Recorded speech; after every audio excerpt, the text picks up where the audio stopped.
Hello students.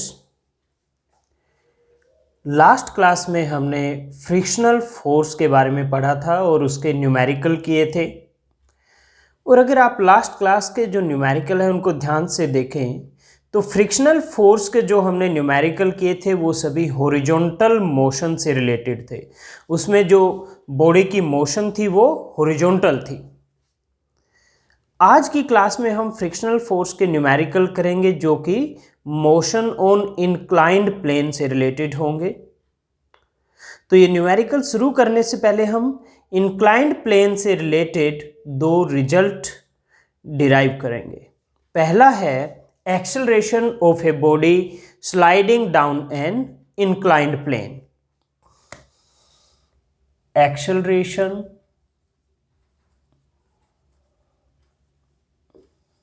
of a body sliding down an inclined plane।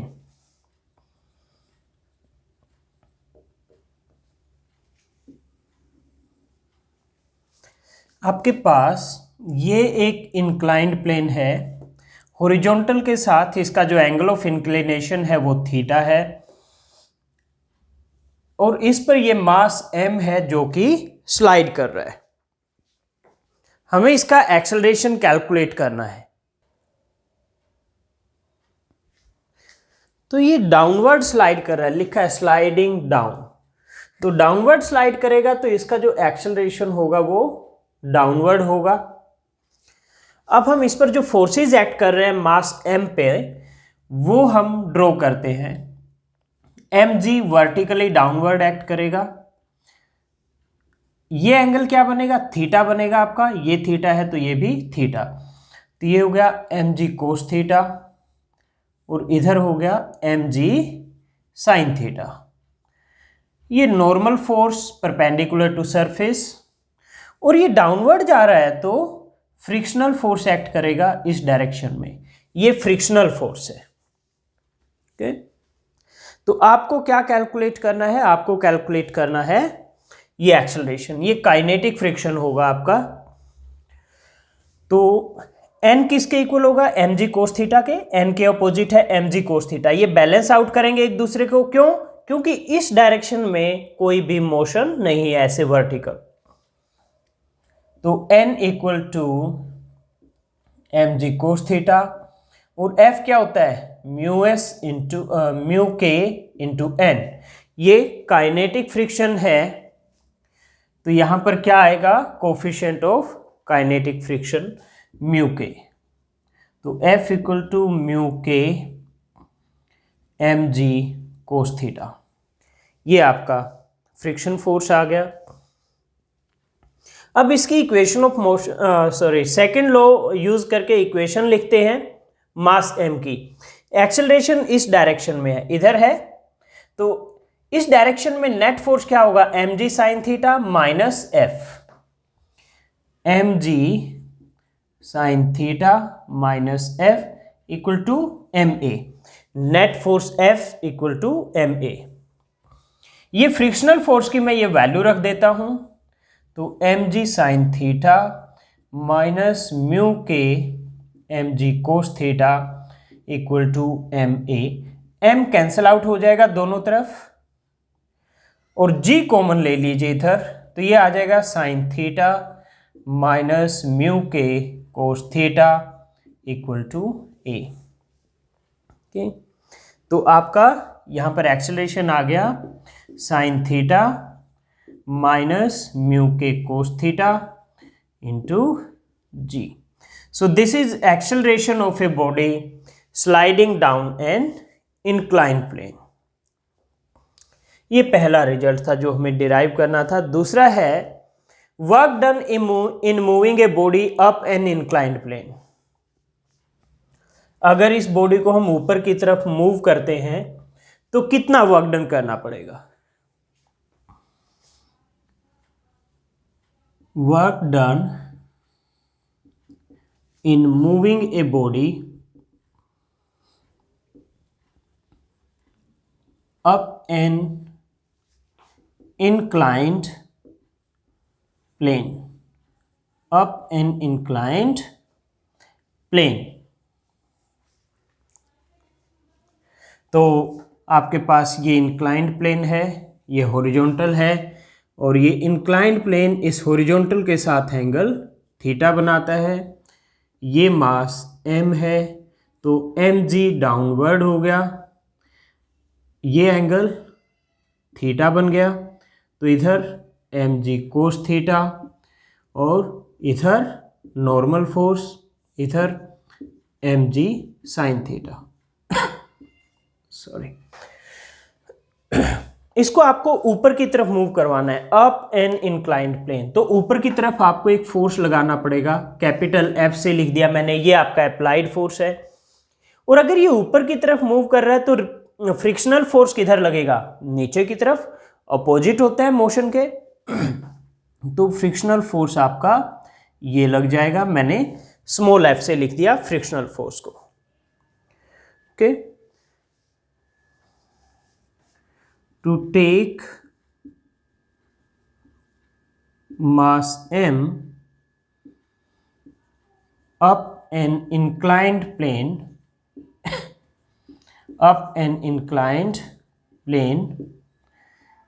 a force F has to be applied। एक force F लगेगा आपका। Okay, और इसमें n की value क्या होगी, mg कोस थीटा के इक्वल होगी, जिस तरह से इसमें थी, n equal to mg cos theta. और ये क्या होगा, ये आपका काइनेटिक फ्रिक्शन होगा F, तो ये क्या होगा, म्यू के इंटू n, तो mu k mg cos theta. अब आपको क्या करना है, अगर ये फोर्स की मिनिमम वैल्यू निकालनी है तो क्या होना चाहिए, जो एक्सेलरेशन है वो जीरो होनी चाहिए। मतलब एक्सेलरेशन जीरो होने का मतलब हुआ कि ऊपर की तरफ जब आप इसको मूव करोगे इस F की हेल्प से, तो ये कांस्टेंट वेलोसिटी के साथ ऊपर जाए।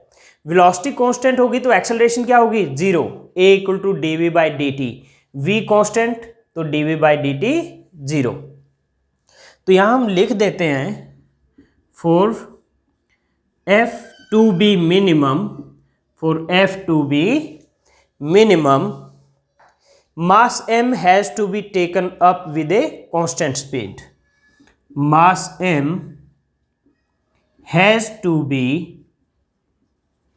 taken up with a constant speed, that is a equal to 0। और अगर एक्सेलरेशन जीरो होगी तो नेट फोर्स ऑन m क्या होगा, जीरो। यानी जितना अपवर्ड फोर्स होगा उतना ही डाउनवर्ड फोर्स होगा। तो ये कैपिटल F किसके इक्वल हो जाएगा, mg sine theta plus frictional force के। So F equal to mg sine theta plus F, और F equal to mg sine theta plus F की ये वैल्यू रख दो, mu k mg cos theta. तो ये आ गया आपका फोर्स। इसमें से आप mg कॉमन ले सकते हो, तो ये आ जाएगा sign theta plus mu k cos theta. अब मान लीजिए आपने ऊपर की तरफ उसको जो डिस्टेंस कवर करवाया है वो है s, तो वर्क डन क्या हो जाएगा, F into S.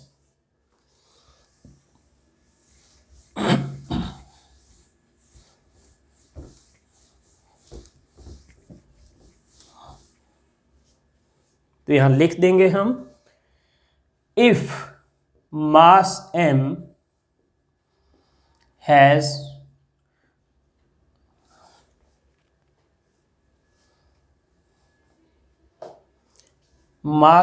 has moved up by s, तो work done W will be F into S, So it will be mg sin theta plus mu k cos theta into S. तो ये हो जाएगा work done. तो ये दो result हमने derive कर लिए। अब हम इंक्लाइंड प्लेन पर मोशन से रिलेटेड फ्रिक्शन के कुछ न्यूमेरिकल करते हैं। तो मैं अब पहले फर्स्ट न्यूमेरिकल लिख देता हूं आपके लिए।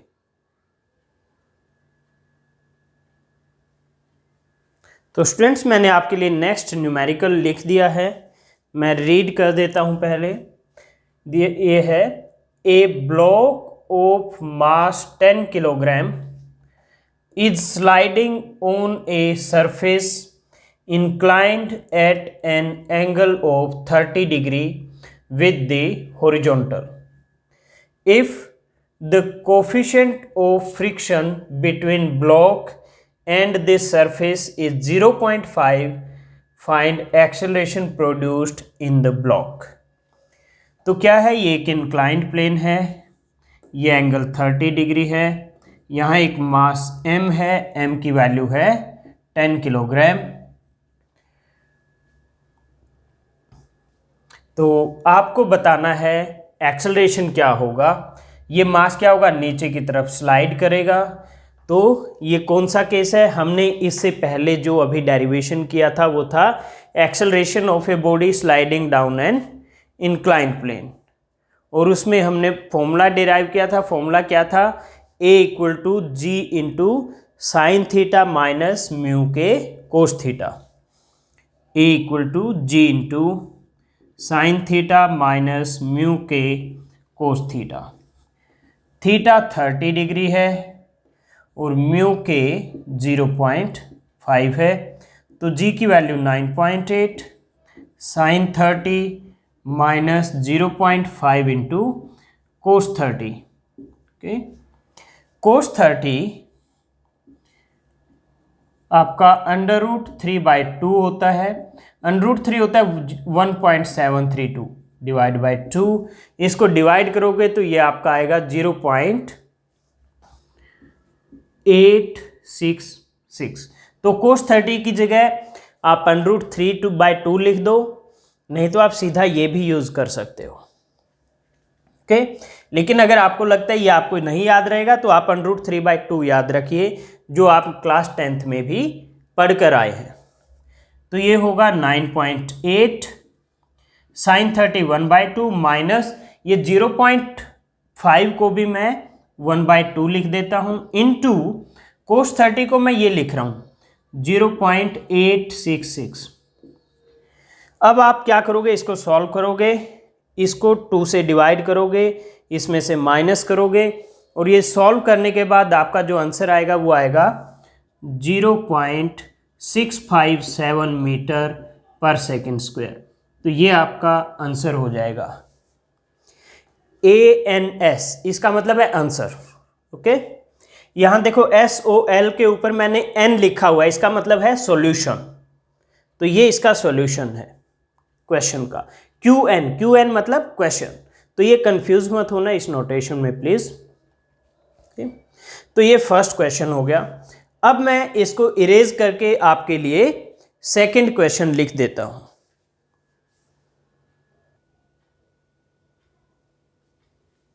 ओके स्टूडेंट्स, मैंने आपके लिए क्वेश्चन लिख दिया है।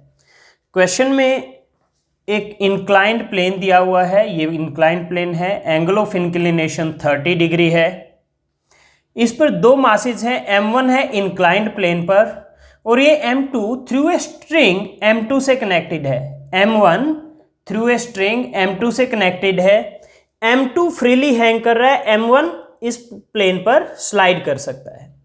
ये एक पुली है जो कि मासलेस और फ्रिक्शनलेस है, यानी इसकी वजह से स्ट्रिंग पर कोई फोर्स नहीं लगेगा। M1 की वैल्यू 2 किलोग्राम है, M2 की वैल्यू 5 किलोग्राम है।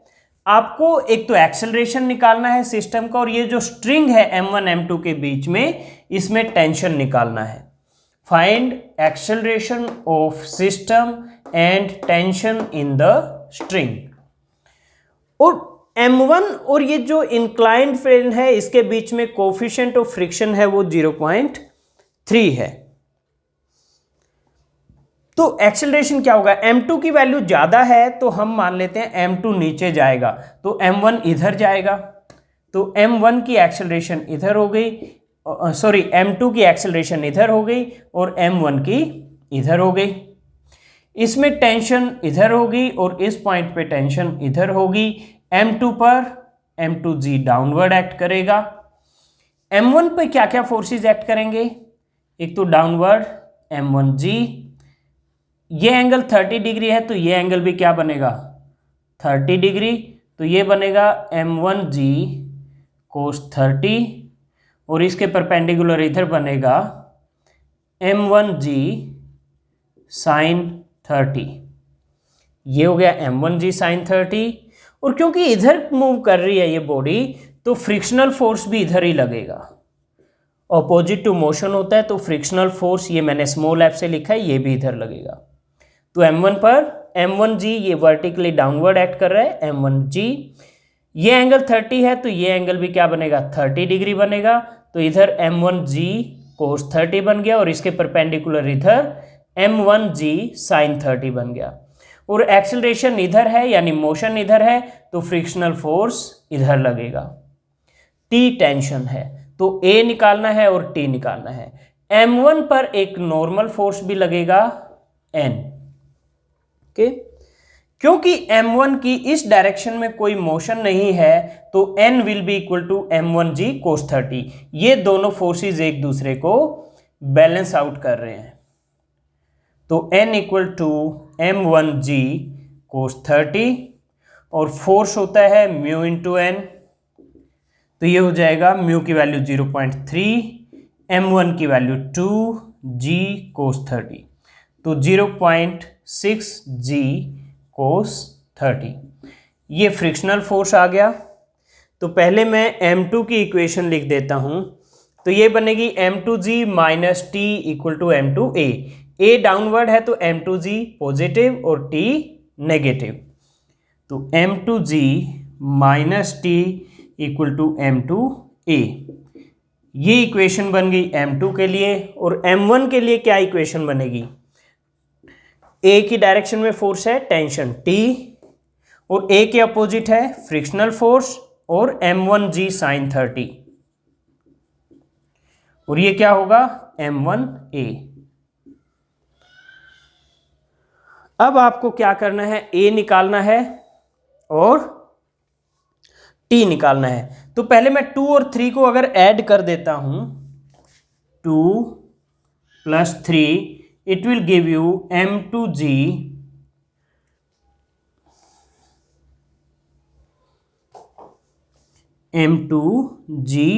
Minus t plus t minus f minus m1g sin 30 equal to m2a plus m1a।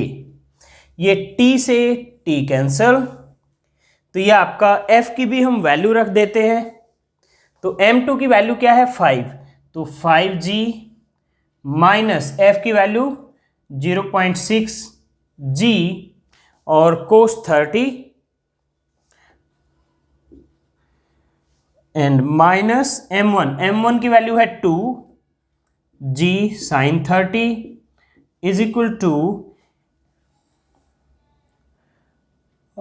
ये m2 है 2 तो 2a और m1 है 5 तो प्लस 5a। तो ये वैल्यूज हम रख देते हैं और उसके बाद g कॉमन ले लो, इधर वाली साइड g कॉमन ले लो, तो ये हो जाएगा 5 माइनस 0.6 cos 30 मैंने अभी थोड़ी देर पहले आपको बताया था √3/2 होता है, cos 30 √3/2 होता है और ये 0.866 के इक्वल आ जाता है √3 की वैल्यू 1.732 रखने के बाद। तो 0.866 माइनस 2 इंटू साइन 30 होता है 1/2 is equal to 2a plus 5a is 7a। तो a की वैल्यू क्या आ जाएगी यहां से जी की value 9.8 into 5 minus 0.6 into 0.6 into 0.866, ये आपका 0.5196 आ जाएगा। 0.5196 और 2 से 2 कैंसिल तो -1 और ये 7 डिवाइड में हो जाएगा। अब इसको आप सॉल्व करोगे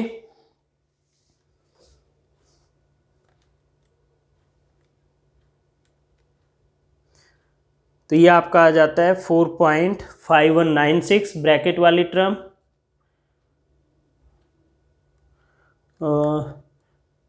4 माइनस 0.5196 तो ये आ गया 3.4804, तो ये आ गया 9.8 इंटू 3.4804 डिवाइड बाय 7।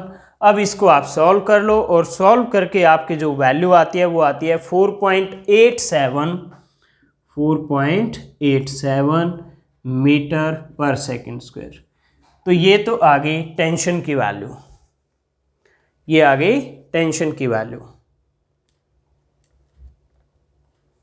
उसके बाद अब क्या करोगे आप, ए की वैल्यू रख दीजिए इक्वेशन नंबर 1 में रख देते हैं, या सॉरी 2 में। 1 में तो हमने फ्रिक्शनल फोर्स निकाला था, 2 में हम ए की वैल्यू रख देते हैं। तो इक्वेशन नंबर 2 से आपकी टी की वैल्यू क्या आ जाती है, ये आ जाती है m2g माइनस m2a, तो m2 इंटू जी माइनस ए, m2 की वैल्यू रख दो 5, g की वैल्यू 9.8 और a की वैल्यू 4.87। तो इसको अगर आप सॉल्व करते हैं तो ये आता है आपका 24.65 न्यूटन, 24.65 न्यूटन। इसमें से इसको माइनस कीजिए और जो वैल्यू आएगी उसको 5 से मल्टीप्लाई कीजिए।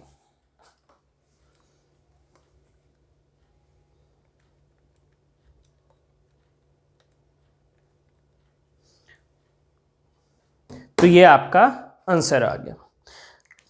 अब मैं आपके लिए इसको इरेज करके नेक्स्ट न्यूमेरिकल लिख देता हूं, ये कंप्लीट हो गया है।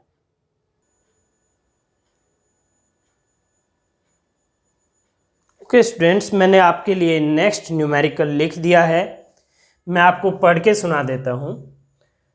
A box of mass 4 kilogram rest upon an inclined plane, rest up on an inclined plane.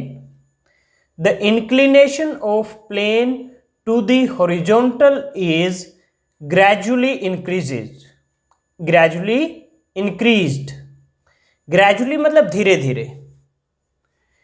It is found that when slope of the plane is 1/3, the box starts sliding down the plane.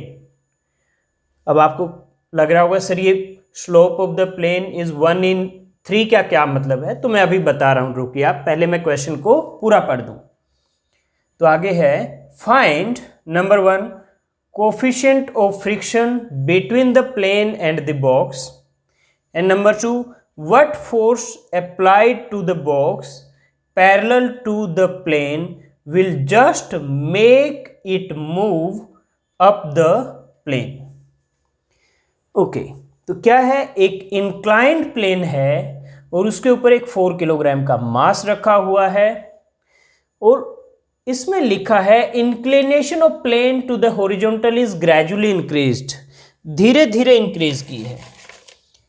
मान लीजिए ये इस case में ये जो angle मैंने आपको पहले भी बताया था, ये जो एंगल बन रहा है ये कह रहा है धीरे धीरे इंक्रीज करते हैं, और जब इसको इंक्रीज करने से स्लोप हो गया 1/3। 1/3 का क्या मतलब है मैं अभी बताता हूँ कि जब स्लोप 1/3 हो गया तो जो बॉक्स रखा था उसने स्लाइड करना शुरू कर दिया, it just started to slide. तो आपको coefficient of friction between plane and box निकालना है और रिक्वायर्ड फोर्स निकालना है so that box will move up. तो सबसे पहले हम बात करते हैं plane, slope of the plane is 1/3। क्या मतलब है?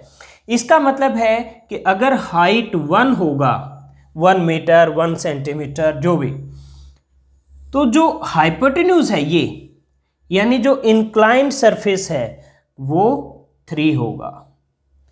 अगर ये 1 होगी लेंथ तो ये लेंथ 3 हो जाएगी आपकी, ये मतलब है इसका।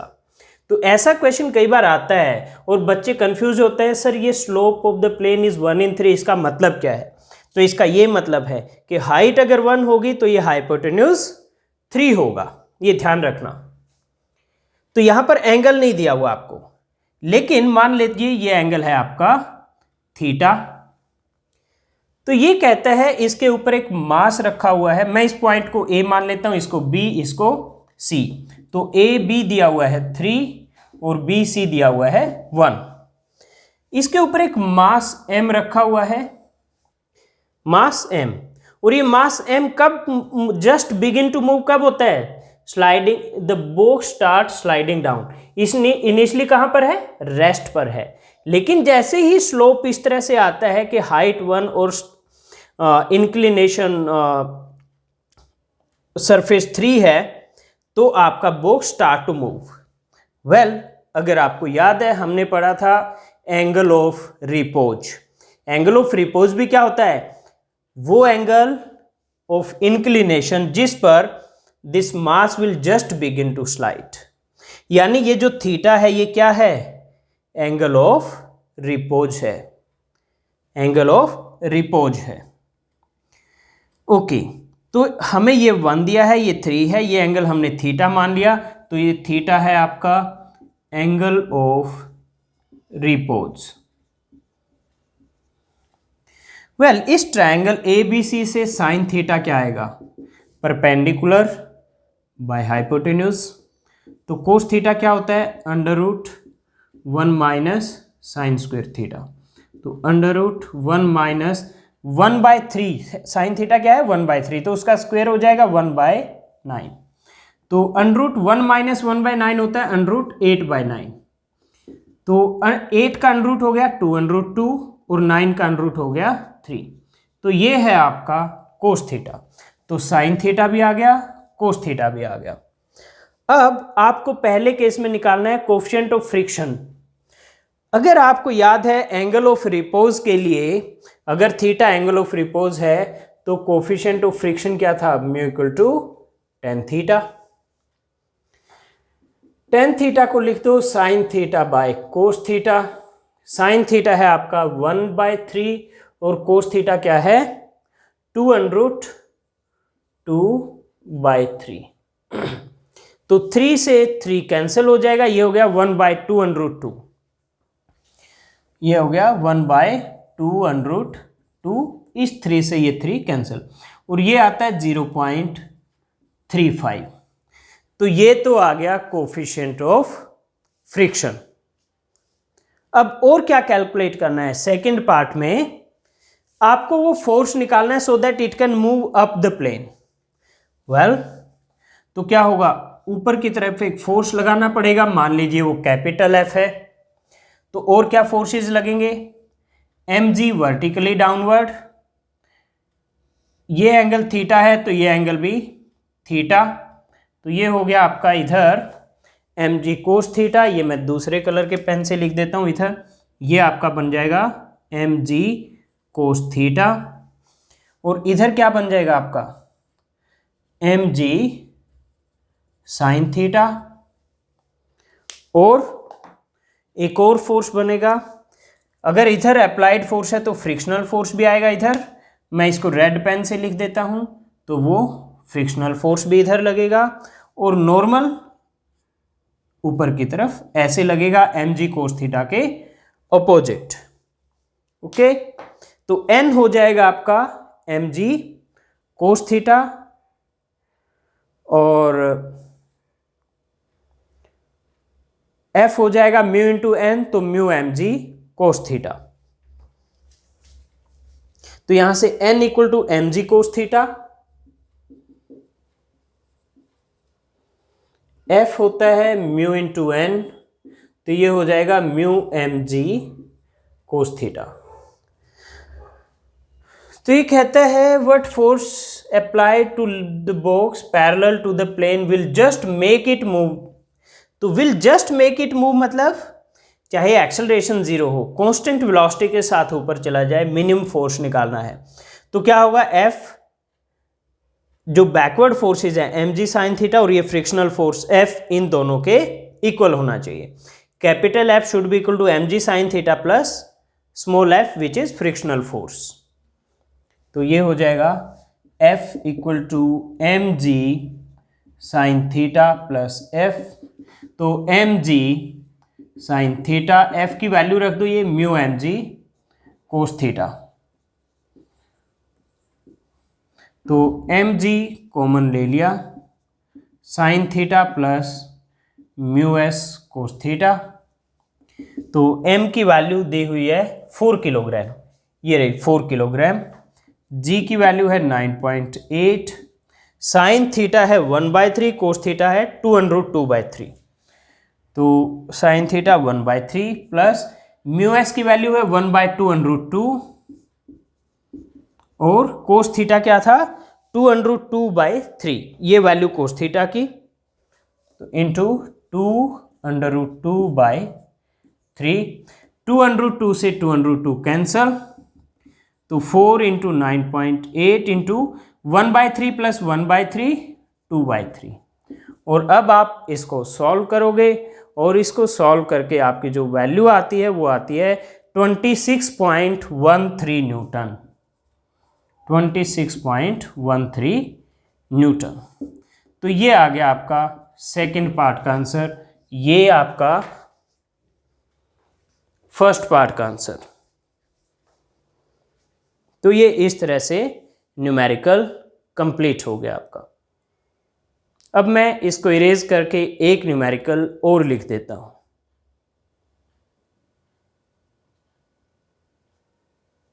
तो स्टूडेंट्स मैंने आपके लिए नेक्स्ट न्यूमेरिकल लिख दिया है।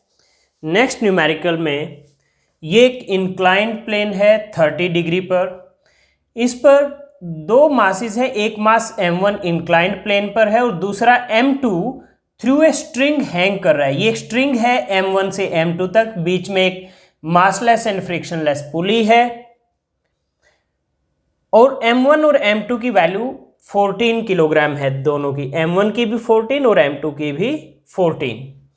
आपको निकालना है what is frictional force. Frictional force किस में होगा, m2 तो फ्रीली हैंग कर रहा है, इसका तो कोई फ्रिक्शन होगा नहीं। फ्रिक्शनल फोर्स होगा m1 और इस इंक्लाइंड प्लेन के बीच में। और दूसरा जो ये फ्रिक्शनल फोर्स होगा, इसका कोएफिशिएंट ऑफ काइनेटिक फ्रिक्शन क्या होगा इस केस में, वो भी निकालना है। तो हम क्या करेंगे, पहले फोर्सेस को रिजॉल्व करेंगे। m2 पर क्या क्या फोर्सेस लगेंगे, m2 पर फोर्सेस लगेंगे m2g डाउनवर्ड और t अपवर्ड, और m2 moves downward with constant velocity, ये आपको दिया हुआ है, यानी m2 डाउनवर्ड जाएगा और इसका एक्सेलरेशन क्या होगा 0, a इक्वल टू 0। मैं रेड पेन से इसलिए लिख रहा हूं सो दैट इस ब्लैक के साथ आपको मिक्स ना लगे, ये आप आइडेंटिफाई कर पाए कि मैं क्या लिख रहा हूं। m2 डाउनवर्ड जा रहा है कांस्टेंट वेलोसिटी के साथ, वेलोसिटी कांस्टेंट हो तो एक्सेलरेशन 0 होती है, यानी m2 पर जितना फोर्स अपवर्ड होगा उतना ही डाउनवर्ड होगा। क्यों, क्योंकि a इक्वल टू 0 मतलब f0 f equal to ma होता है, नेट फोर्स F0 मतलब जितना अपवर्ड होगा उतना ही डाउनवर्ड। तो m2 के लिए T इक्वल टू m2g के इक्वल होगा। m1 पे क्या क्या फोर्सेस लगेंगे, एक तो नॉर्मल फोर्स लगेगा n1 और एक लगेगा m1g डाउनवर्ड। और क्या फोर्स लगेगा, अगर ये एंगल 30 डिग्री है तो ये एंगल भी आपका 30 डिग्री बनेगा, तो इधर हो जाएगा m1g cos 30 और इधर हो जाएगा m1g sin 30। और एक और फोर्स लगेगा इधर, क्योंकि इसका भी कांस्टेंट वेलोसिटी से जाएगा, एक्सेलरेशन इस m1 की भी जीरो होगी लेकिन ऊपर की तरफ जाएगा, तो फ्रिक्शनल फोर्स पीछे की तरफ लगेगा, जो काइनेटिक फ्रिक्शन होगा वो इधर लगेगा क्योंकि मोशन उधर है। और m1 पर इस डायरेक्शन में टेंशन T लगेगा। ठीक है, तो ये होगी टेंशन की डायरेक्शन m1 और m2 के लिए, और ये बाकी फोर्सेस हो गए m1 और m2 पर। तो अब हम इक्वेशन लिख सकते हैं। m2 के लिए क्या होगा, T इक्वल टू m2g, ये दोनों इक्वल होंगे। और m1 के लिए n1 equal to m1g cos 30, इसको मैंने n1 लिखा है तो वो है m1g cos 30। और क्योंकि एक्सेलरेशन जीरो है तो जितना फोर्स इधर होगा m1 पर उतना ही फोर्स अपोजिट डायरेक्शन में होगा, यानी T will be equal to m1g sin 30 plus this kinetic friction. तो फॉर m1, ये इक्वेशन m2 के लिए थी। अब m1 के लिए क्या होगा, T equal to m1g sin 30 plus kinetic friction Fk।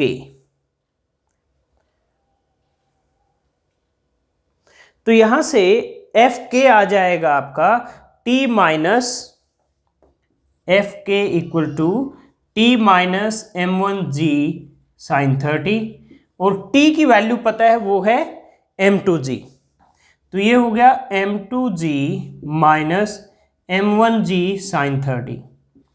m2 की वैल्यू 14, g की वैल्यू 9.8, माइनस m1 की वैल्यू 14, g की 0.98 और sin 30 की वैल्यू 1/2। इनको मल्टीप्लाई कीजिए, इनको कीजिए और इसमें से ये माइनस कीजिए, आपके पास आंसर आ जाएगा 68.6 न्यूटन। फिर ये फर्स्ट पार्ट था आपका, मैग्नीट्यूड ऑफ फ्रिक्शनल फोर्स, ये आ गया आपका Fk की वैल्यू। दूसरा पार्ट है coefficient of kinetic friction mu के, वो क्या होता है, kinetic friction divide by normal force. n1 से लिखा है मैंने तो इसलिए इसको n1 लिख दिया। ओके, आपने पढ़ा था ना Fk equal to mu k into n, तो म्यू के क्या आ गया Fk बाई एन, एन को मैंने n1 लिखा है तो इसलिए n1 लिखा हुआ है। तो Fk की वैल्यू है 68.6 और n1 की वैल्यू क्या है m1g cos 30। ठीक है, तो m1g cos 30, तो 68.6 डिवाइड बाय m1 की वैल्यू 14, g की वैल्यू 9.8 और cos 30 होता है √3/2। ओके, जिसको 0.866 भी लिख सकते हो, √3/2 लिखना चाहो तो √3/2, तो √3 नीचे और वो 2 आपका ऊपर चला जाएगा। √3 की वैल्यू रख दीजिए 1.732 और फिर ऊपर वालों को मल्टीप्लाई कीजिए, नीचे वालों को कीजिए और फिर जो भी ये वैल्यू आएंगी इनको इससे डिवाइड कीजिए, तो आपका जो आंसर आएगा वो आएगा 0.58। तो ये आपका कोफिशिएंट ऑफ काइनेटिक फ्रिक्शन आ गया। मैं आपसे एक्सपेक्ट करता हूं कि ये मल्टीप्लाई डिवीजन आप खुद से कर देंगे, ये आप क्लास 6 से करते आ रहे हैं तो आप इजीली कर सकते हैं।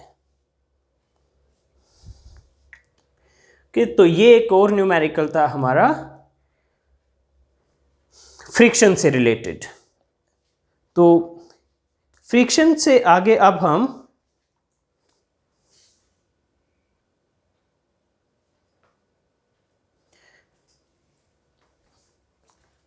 Motion of A car on a circular road discuss करेंगे फ्रिक्शन के बाद।